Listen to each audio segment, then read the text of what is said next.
Oi, pessoal, tudo bem? Bom, essa aula é referente ao capítulo 15, que vai falar de movimento e de suporte do corpo. Então,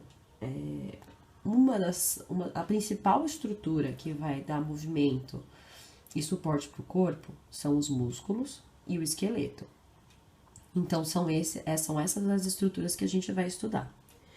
O capítulo de vocês está dividido primeiro num conteúdo relacionado só aos tipos de músculos, como esse músculo funciona, depois ele vai falar de graus de contração e tipos de contração. E aí o segundo momento do livro vai falar do sistema esquelético humano. Então, as partes do esqueleto, os nomes dos ossos, né, as articulações, enfim. Então, a gente vai começar falando do sistema esquelético para seguir o padrão do livro. Então, já vai começar falando do sistema muscular. Então, eu tenho músculos, que são, eu vou fazer igual eu faço na lousa, tá?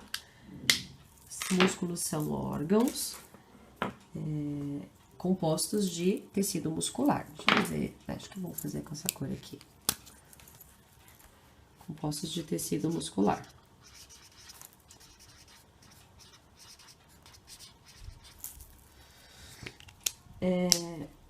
Essas células são especializadas em se contrair e podem ser de 3 tipos. Então, vamos colocar assim. Então, o primeiro é o músculo estriado esquelético, tá? Deixa eu ajustar aqui, peraí. O segundo é o liso. E o terceiro é estriado cardíaco. O fato de chamar esses tecidos de estriado ou liso tem relação com a morfologia do tecido. Esquelético, aqui, tem relação com os ossos que estão ligados ao esqueleto. Estriado aqui, cardíaco, é o músculo do coração. E lisos são os músculos que compõem os nossos órgãos. Então, a gente acaba dizendo que esse tipo de tecido tem uma contração rápida e voluntária. Eu escolho a hora que eu quero contrair esse músculo, porque são músculos que estão ligados ao meu esqueleto. Liso são músculos que compõem os meus órgãos. Então, se a contração dependesse da minha vontade, seria difícil, né? Então, é uma musculatura que vai controlar peristaltismo do nosso estômago, do nosso intestino, de glândulas que devem eliminar alguma secreção. E aqui, então, ele deve ser aqui, de contração lenta e involuntária. E o estriado cardíaco faz uma contração rápida, só que ela também é involuntária. O que a gente nota? Que o músculo estriado cardíaco é um músculo misto, né? Ele tem características do músculo estriado, mas ele se comporta involuntariamente como o músculo liso.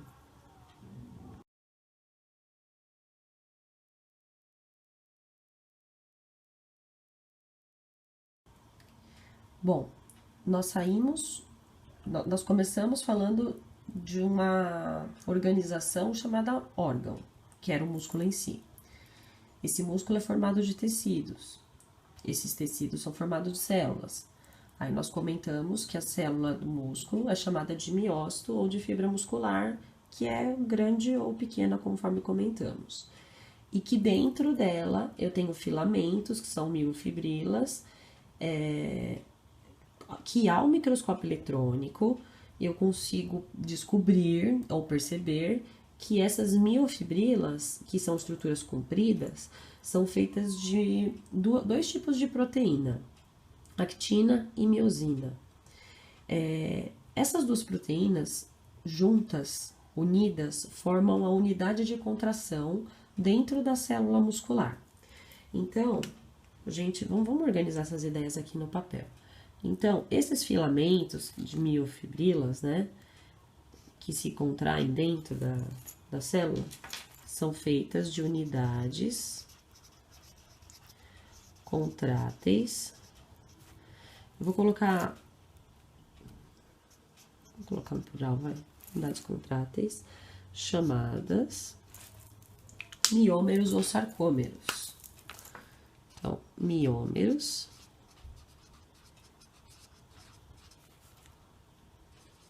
ou sarcômeros.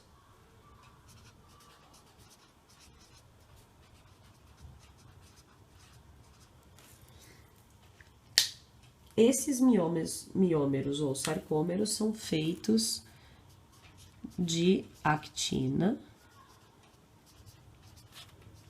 e miosina. Actina e miosina são proteínas de contração. Então, aquela história de que, eu quero fazer exercício e eu vou ganhar massa muscular, é verdade? Aliás, né, não fiz a minha pergunta direito. Eu vou fazer exercício porque eu quero ganhar massa muscular, mas para isso eu vou aumentar, na minha alimentação, eu vou aumentar a ingestão de proteína. É fato isso? Sim, porque quando você se alimenta de um número maior de proteínas ao longo do dia, o sistema digestório vai degradar essas proteínas em aminoácidos, isso vai ser levado, vai lá no intestino delgado, vai ser absorvido, vai ser levado para o sangue vai levar para as células do corpo todo, inclusive para as células musculares. As células musculares vão absorver esses aminoácidos e aí o DNA vai ser transcrito e traduzido para produzir actina e miosina humana, né? Então, não é que a gente aproveita a proteína pronta do alimento, a gente digere, quebra, absorve e refabrica. Então, quando a gente aumenta na alimentação a quantidade de proteínas, a gente está dando mais bloquinhos dessas proteínas para compor essas fibras musculares que estão dentro das células musculares dos nossos músculos, tá? Tá, vamos lá. Então, onde a gente está? A gente está dentro da célula muscular, olhando a estrutura proteica que se contrai e se relaxa dentro da célula muscular, que é o miômero ou sarcômero. Aí, eu fiz um desenhinho já de um miômero para vocês entenderem o que é. Então, aqui, miômero relaxado. Eu coloquei assim.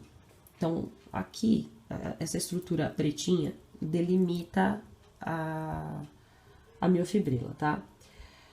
O que eu risquei em verde é actina. O que eu risquei em rosinha, em vermelhinho, é miosina.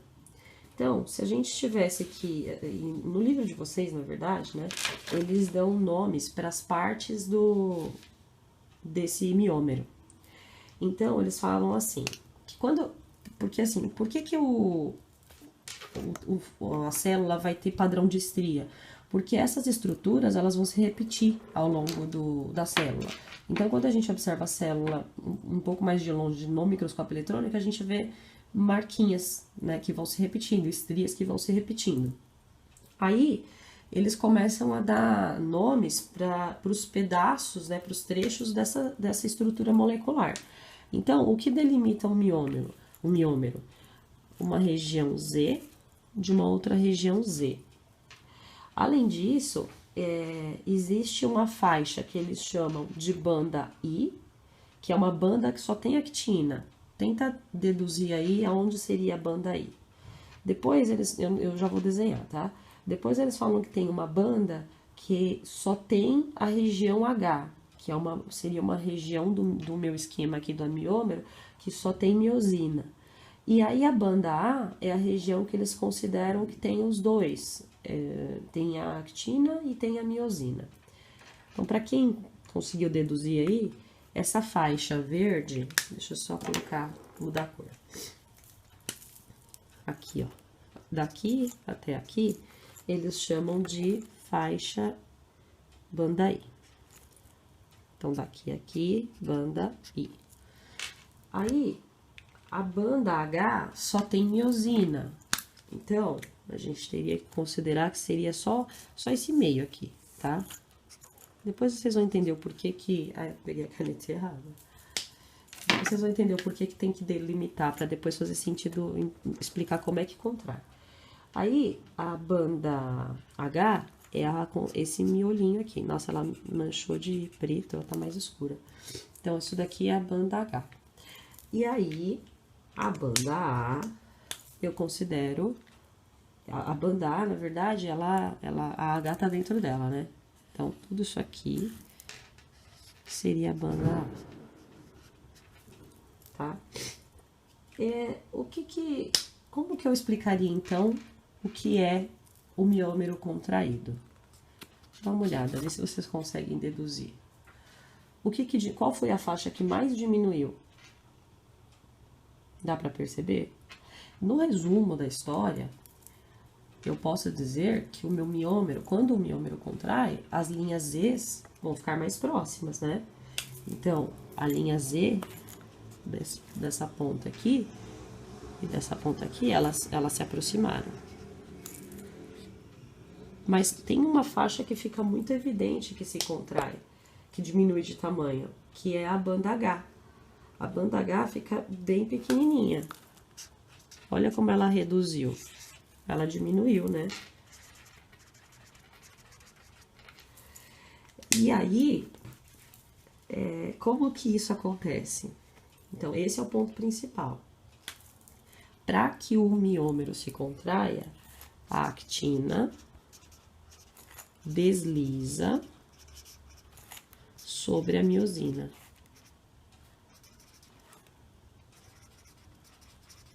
É isso que acontece. Quando a actina desliza sobre a miosina, o músculo se contrai. Quanto a essas proteínas, a gente vai falar um pouquinho de miosina. Então, só a miosina. A miosina pode ser, ela pode se apresentar de duas formas. Ela pode ser do tipo 1, ou lenta, ou ainda, deixa eu ver se do jeito que eu tô falando, acho que vocês enxergam aí.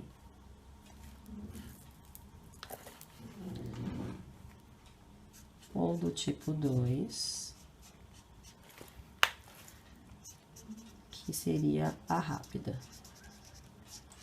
Isso tem relação com o tempo de contração mesmo.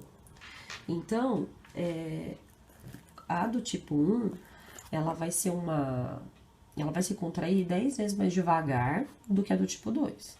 Então, ela acaba sendo importante em situações de esforço prolongado.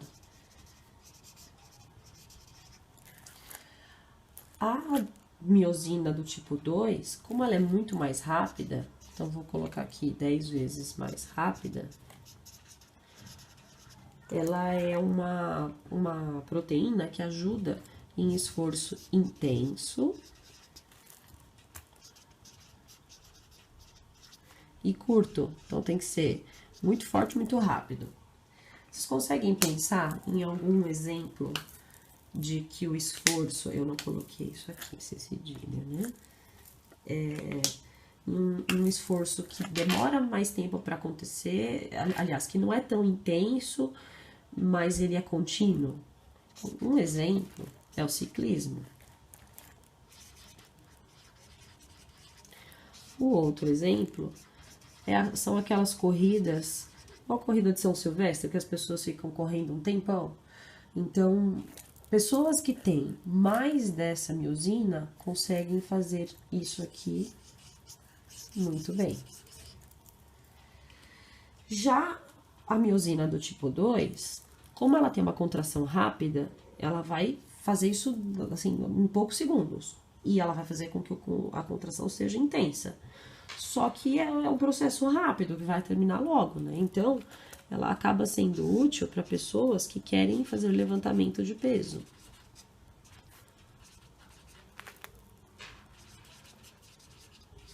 E também para aquelas pessoas que fazem aquelas corridas de metros rasos, assim, que a pessoa sai correndo rapidinho, em poucos segundos ela já chega lá na linha de chegada, sabe? Então, aqui, corrida de velocidade. E se a gente for pensar, faz sentido, né? Isso daqui, a pessoa, ela precisa de um esforço, é um esforço intenso, mas acaba muito rápido. O nosso corpo tem proporções da fibra 1 e da fibra 2. Então, todo mundo tem das duas. Só que, às vezes, naturalmente, algumas pessoas nascem mais com essa do que com essa, ou o contrário. Então, por isso que, às vezes, a pessoa ela já tem uma característica nata para ser um ciclista, porque ela tem mais do tipo 1. Ou, não, a pessoa consegue participar de corridas e corre super rápido, já chega lá no final, né, da corrida em poucos segundos, então a pessoa tem mais do tipo 2. Essa proporção pode mudar de uma pessoa para outra, mas também com atividade física a gente consegue fazer uma certa mudança, mas essa mudança é sutil, não é uma mudança assim, eu vou transformar a minha proporção, mas isso pode acontecer. É possível fazer essa mudança, certo? Uma outra coisa que a gente deve levar em consideração é como que o músculo sabe que ele tem que contrair. Então, vocês já entenderam o que a contração é a actina deslizando sobre a miosina. E que isso faz com que o miômero se encurte, mas tem que vir uma ordem para isso acontecer. Então, um estímulo vindo lá do sistema nervoso, então vou colocar aqui, estímulo nervoso, vai chegar na fibra muscular.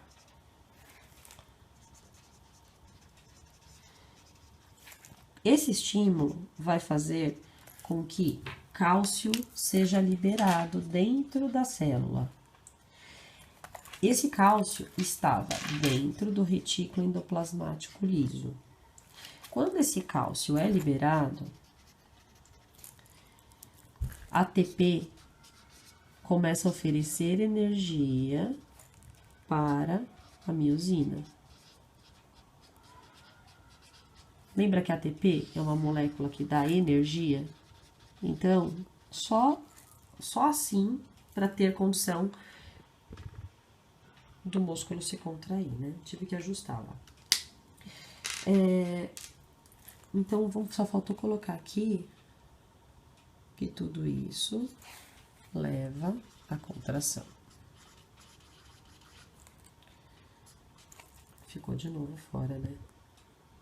Melhorou. Então, assim, se a gente pudesse resumir essa situação, poderia dizer assim, que sem estímulo,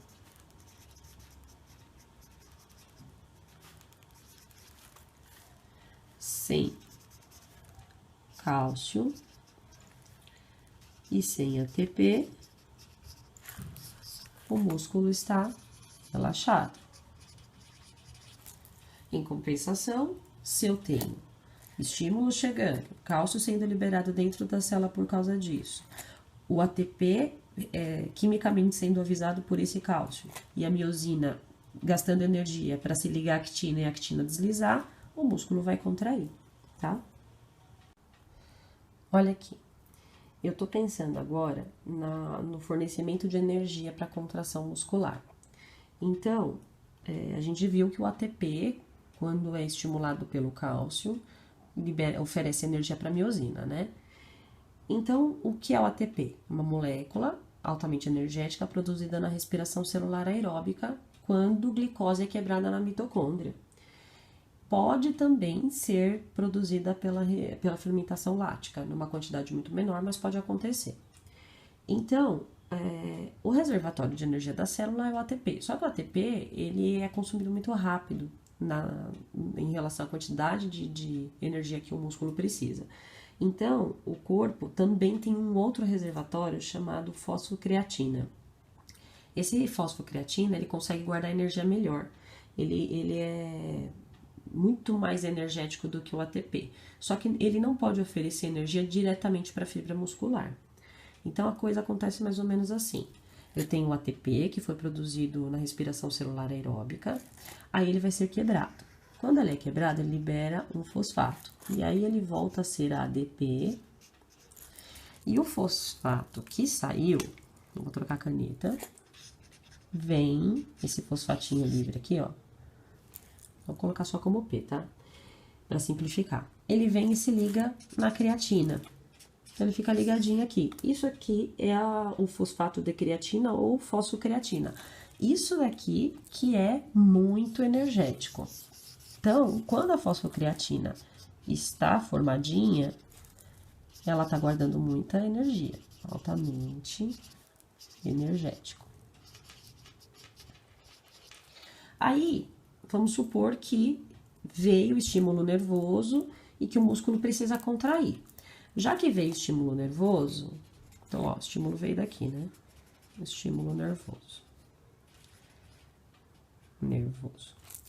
Ele já fez com que a célula liberasse cálcio lá dentro. Aí, agora, o que vai acontecer? Um outro ADP que estava circulando na célula vai receber esse fosfato aqui, ó. Então, o que vai acontecer? Ele vai virar um ATP. Tá? E aqui, a gente pode colocar o fosfato entrando, né? Esse fosfato saiu e veio pra cá. O que eu tenho agora? Eu tenho, peraí, deixa eu só mudar a caneta aqui pra ficar bonitinho. Eu tenho estímulo nervoso, que liberou cálcio, eu tenho ATP. Deixa eu colocar isso mais pra cá. E aí, eu tenho contração.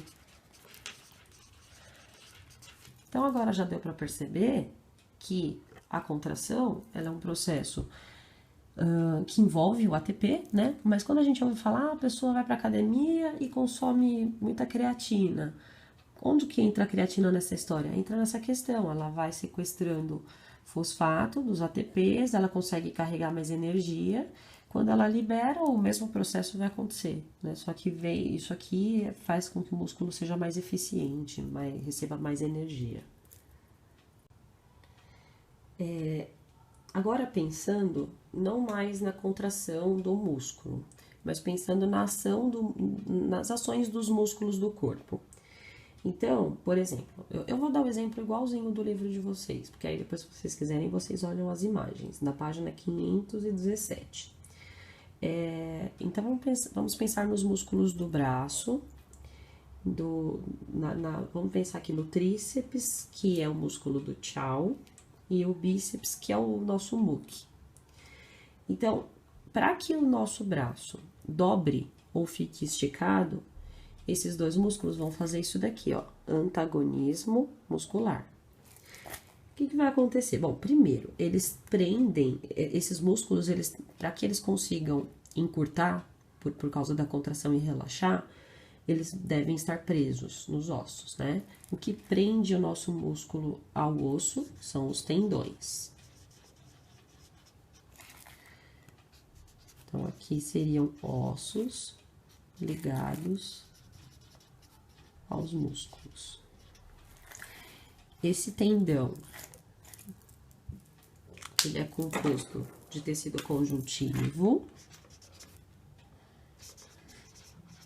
E ele é o tecido conjuntivo aqui no caso, vai dar muita resistência, tá muito resistente. Bom, mas aí vamos pensar então no antagonismo, vai. Então, são músculos que vão trabalhar em dupla. Músculos trabalhando em dupla. Então, eu vou pensar na situação do braço dobrado. Então, eu consegui levantar um peso, né? Então, o muque, o bíceps, vou colocar assim o primeiro exemplo. Então, o bíceps vai se contrair. E aí, o efeito é antagônico. O que vai acontecer com o músculo do chow ou o tríceps? Ele vai estar relaxado. Bíceps contrai, tríceps fica relaxado. Esse dá um movimento. Esse é um tipo de movimento.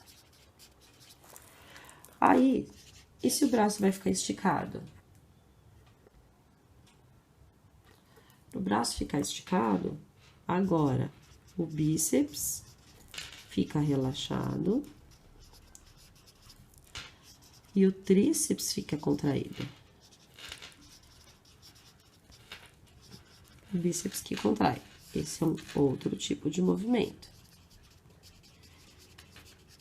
Tá? São movimentos diferentes.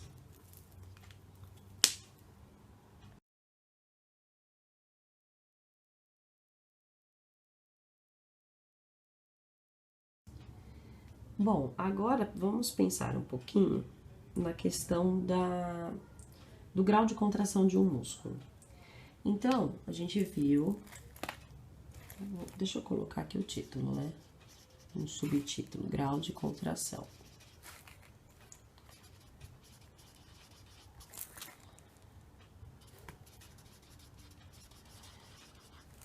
Grau de contração muscular.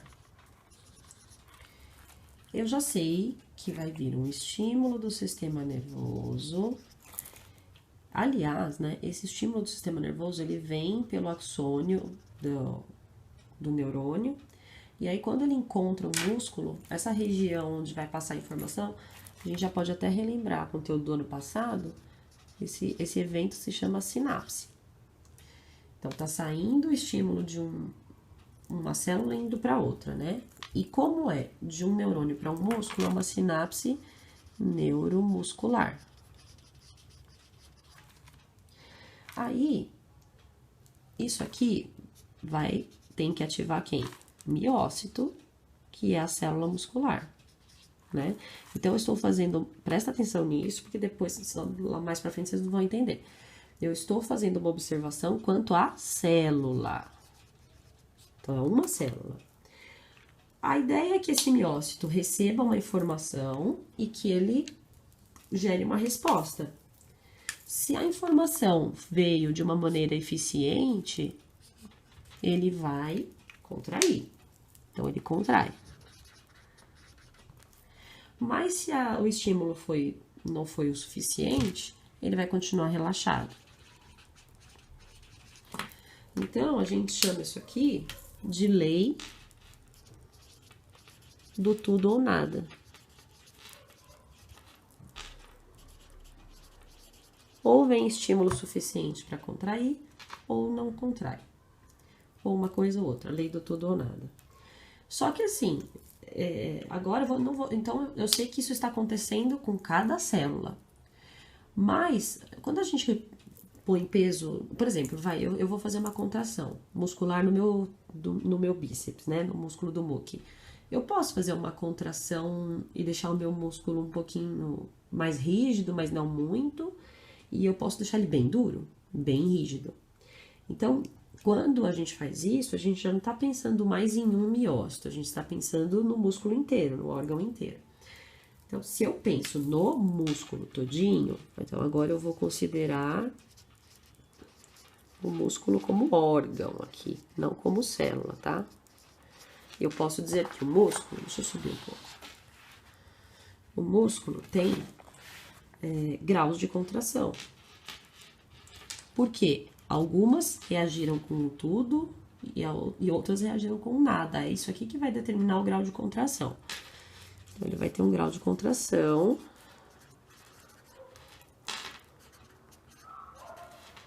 E esse grau de contração está relacionado com quantas fibras reagiram.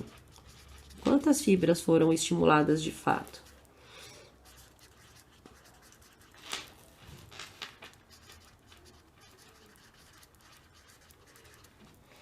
E aí, dá para ficar muito tempo com o músculo contraído? Porque o tempo de contração é mínimo. Sim. Sabe por quê? Porque conforme o estímulo, se você ficar 2 minutos com o músculo contraído, não é a mesma fibra muscular que está contraída por 2 minutos. O estímulo está sendo enviado pelo sistema nervoso o tempo todo. Então, ele vai mudando quais são as fibras que vão recebendo esse estímulo e vai contraindo, e aí esse grau de contração vai sendo mantido. Então, para manter por uma contração por exemplo, 2 minutos, cada hora eu vou tendo uma fibra fazendo contração até passar os 2 minutos e aí relaxar, tá? Espero que vocês tenham entendido. Bom, então a gente vai falar do sistema esquelético. Eu já comecei anotando algumas coisas, então ele é composto de 206 ossos na média. Se eu considerar uma criança, ela pode ter um número maior de ossos, que vão se fundindo ao longo do tempo, e aí quando a gente se torna idoso, a gente pode ter um número menor. Então, 206 está na média, não é nem um esqueleto de uma criança, nem um esqueleto de um idoso. O maior osso do corpo são os 2 fêmures, né? E os ossinhos menores do nosso organismo são os ossinhos do nosso ouvido, que agora a gente não chama mais de ouvido, a gente chama de orelha média. Bom, mais importante do que decorar nome de osso é entender funções. Então, funções e a estrutura geral, né? Então, vou colocar aqui funções. Então, para que serve? Movimento, junto com o músculo, que é esse o tema do capítulo principal, né? Proteção, se a gente pensar nas nossas costelas, né? As costelas protegem o coração e os pulmões. Então, entra nessa situação aqui. Proteção, reserva de cálcio. Cálcio, a gente já viu que pode ajudar, inclusive, na contração muscular, né? Cálcio também tem um papel na coagulação, então, nessas situações, a gente pode tirar cálcio dos ossos. E, se eu for pensar que dentro do osso eu tenho medula óssea, então eu posso dizer que ele também tem função de produção de sangue.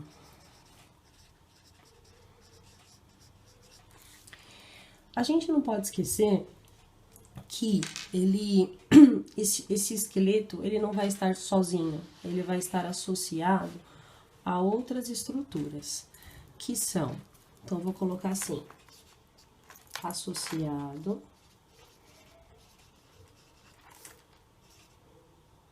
a cartilagens. A gente vai falar como vai ser essa questão das cartilagens. Tendões, os tendões ligam os músculos ao esqueleto, e ligamento. Sempre quando eu dou essa aula ao vivo, a pergunta é: qual é a diferença de tendão para ligamento? Tendão liga músculo ao osso, ligamento liga osso ao osso, formando uma articulação.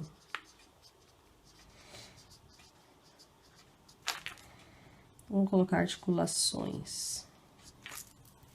Então, aqui, ó. Essas são as 3 estruturas que não são esqueleto, mas que estão relacionadas ao esqueleto. E aí, o nosso foco vai ser agora articulações. Então, uma articulação pode ser fixa, porque se articulação é osso com osso, eu posso considerar, por exemplo, as articulações dos ossos da cabeça, que elas não se mexem, mas tem um osso do ladinho ali do outro, e articulações móveis. Opa. Móveis. Então, a gente pode... Eu vou até colocar aqui para ficar bem explicadinho aqui. Do crânio. Tá? E aqui, por exemplo, do ombro e do cotovelo. E aí, quando a gente fala do ombro, a articulação do ombro é do tipo bola-soquete.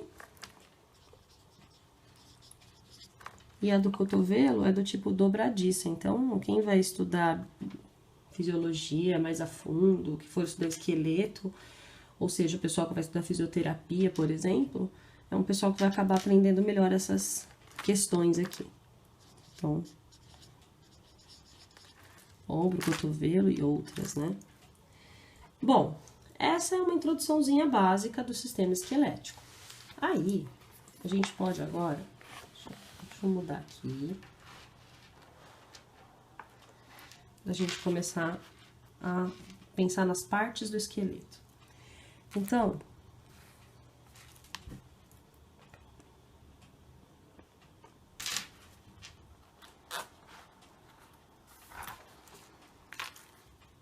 aqui partes. A primeira parte do esqueleto a gente vai chamar de axial. O que a gente tem que pensar? Quando a gente olha para o esqueleto, a gente sabe que o esqueleto tem um eixo e desse eixo partem estruturas. Basicamente seria assim, seria um eixo, dois conectores, um conector em cima, um conector embaixo e peças soltas. Soltas entre aspas, tá? Vocês já vão entender o que eu tô dizendo. O eixo principal seria o crânio, coluna vertebral, costelas e osso externo.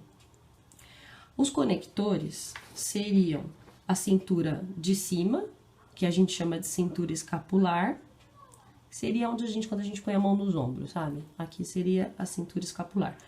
E os conectores de baixo seria a cintura pélvica, quando a gente põe a mão realmente no que a gente chama de cintura, fica mais fácil de vocês entenderem. E aí, da cintura de cima, escapular, partem os braços, da cintura pélvica, que é de baixo, partem as pernas, né? Então, o nosso esqueleto seria mais ou menos isso.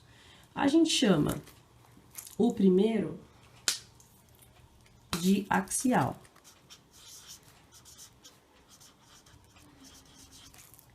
Então, o esqueleto axial é o eixo principal.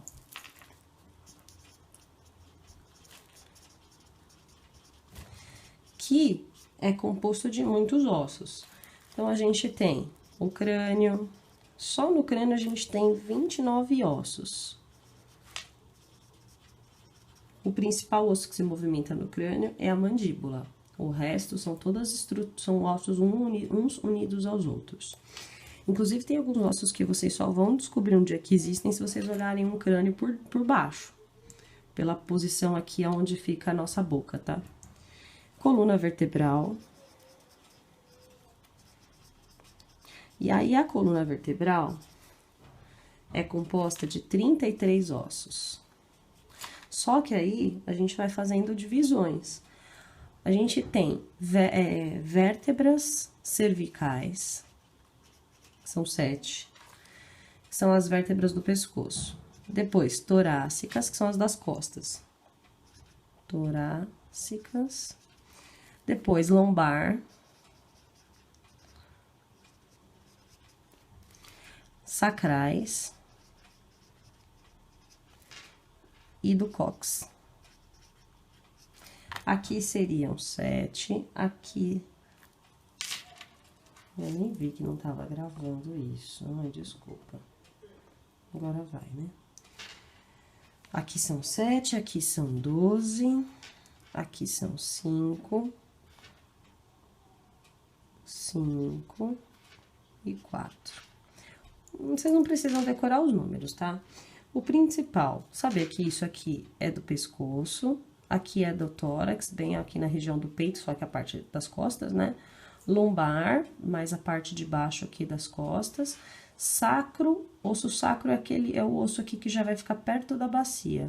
Na verdade, ele compõe a bacia junto com outros ossos. E o cóccix, que é o finalzinho. Esse e esse essas vértebras, elas se fundiram. Então, são 5 vértebras fundidas formando um osso, que é o osso sacral. Aqui são 4 vértebras fundidas formando o cóccix. Voltando.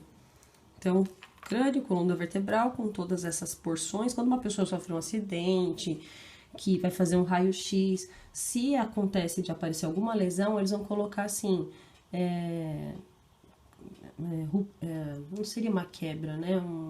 Quando acontece alguma fissura no osso, aí eles vão se referir a esse osso a essa vértebra como C4. Aí o médico vai saber que é uma cervical e a quarta cervical. L3, aí vai ser a lombar 3. Então, esses nomes aqui servem para localizar o médico onde foi o possível dano, né? Bom, depois, então, crânio, coluna vertebral. Aí agora, costelas. E aí tem um conjunto de costelas que a gente chama de verdadeiras. Essas se ligam ao osso externo. Falsas são costelas que se ligam às costelas de cima por cartilagem. Sempre a costela vai se ligar no osso externo por cartilagem, quando for a verdadeira. Quando for a falsa, vai se ligar a costela de cima com cartilagem. E aí tem um conjunto de costela que são as flutuantes, que essas não se ligam, elas ficam realmente flutuando. Depois eu vou colocar a imagem. Aqui, flutuantes. E aí, o osso externo. Importante. A costela, elas fazem como se fosse uma gaiola, né? Pra quê? Pra proteger o coração e os pulmões. Bom, pra terminar, falta só o osso externo. Esse externo é com S, tá? Não é externo de fora, não, é externo de osso. Que é um osso achatado, que vai ligar as costelas a esse osso para formar essa gaiola que a gente comentou.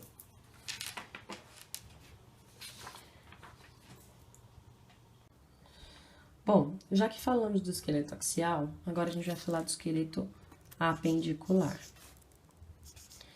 O esqueleto apendicular é o esqueleto que se liga no axial. Ele é dividido em duas partes, que eu considero, né? Que seriam os conectores dos membros ao esqueleto axial propriamente dito. Então, a gente pode dizer o seguinte: o esqueleto apendicular, ele tem uma cintura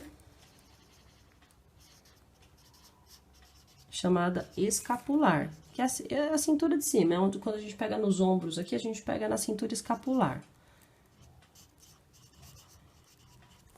Essa cintura escapular é feita dos ossos escápula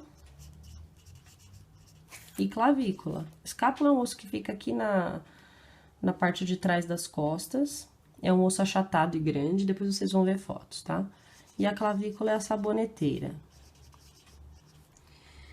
O que essa estrutura vai fazer? Ela vai unir agora os membros ao esqueleto principal, que são braço,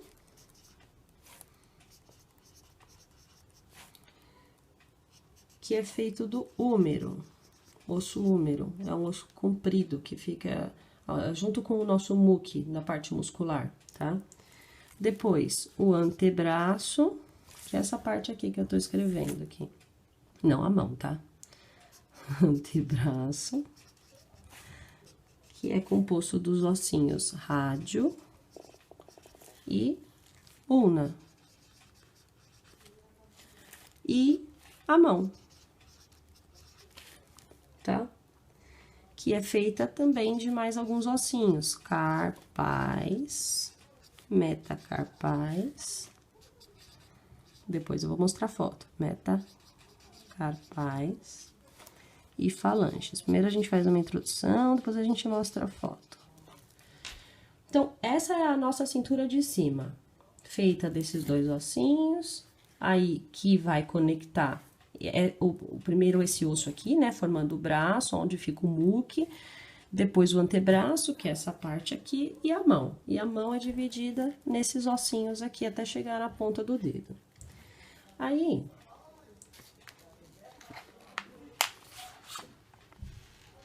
deixa eu ajeitar aqui, peraí, né?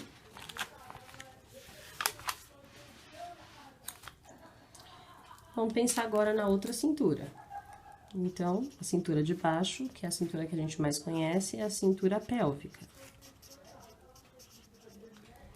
Também são conectores, elas vão unir, na verdade, as nossas pernas ao esqueleto axial, né?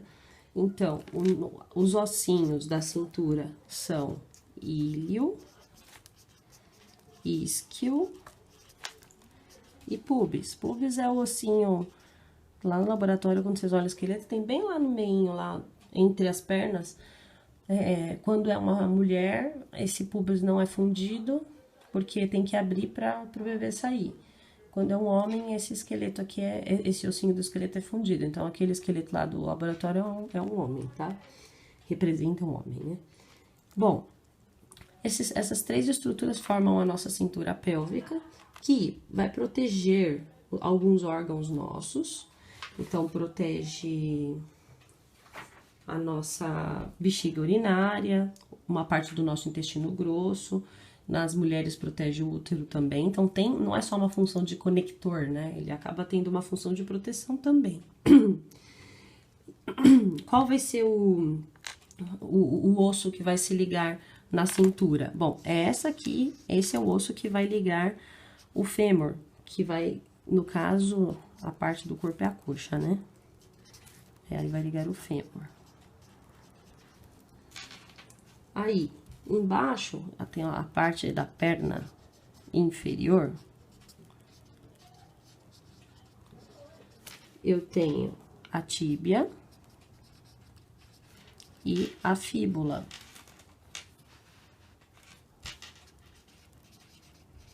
Que se juntam com a patela na ponta, né? Quando tá terminando esse osso, tá começando esse aqui, tem a patela para formar o joelho, né?